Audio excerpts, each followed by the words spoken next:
Oh, anong ginagawa mo dyan? Kaya ka pa. Actually, eto nga, naisip ko lang kasi meron tayong tigdadalawang cellphone.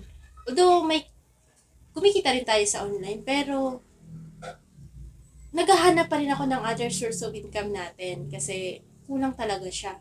So, eto, naghahanap ako. Sana makahanap talaga ako. Ano ba yung online na yan?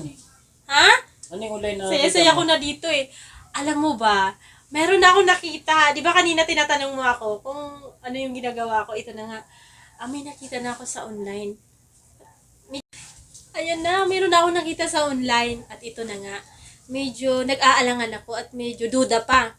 Kaya siguro mas maganda. Puntahan natin yung office. Tara! Ano, excited ka na ba? Excited na rin ako na parang kinakabahan. Tara na. Sa Taguig daw to eh. Okay, tara.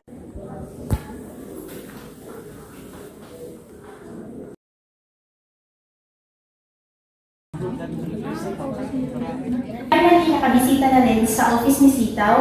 At legit na legit, dito talaga ako mismo ngayon sa office ni Sitaw. And nakuha ko na nga yung merch. Tunay, napakaganda ng merch. Thank you! Naman, kanina duda pa ako, pero ito nga, nung pumunta ako ng office, ito pa nga, may binigay pa nga sila sa sealer at ito, sabi nila pag pupunta daw, saka lang mabibigyan at ayun na nga, nabigyan nga tayo nitong merch. Ito na nga, buksan na rin natin. Sitaw. Ayan. Ito yung sinasabi ko sa inyong na-discover ko sa online, ang sitaw.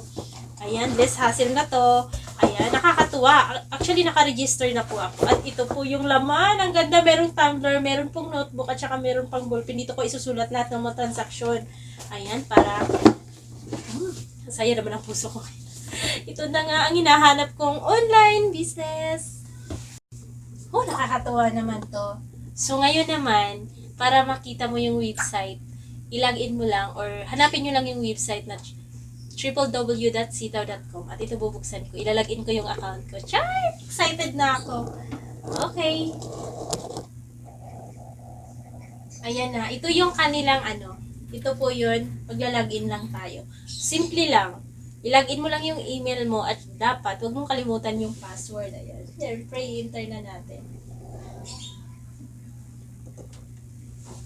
Ay, nakakatuwa talaga. Ito na po yung account ko, nabuksan ko na. Ayan, ang ganda pa kasi ikaw makapamili ng mga produkto na gusto mong ibenta.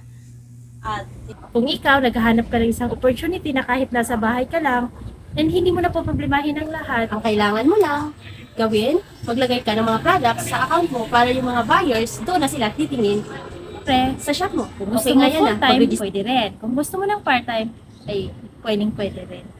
Ayos?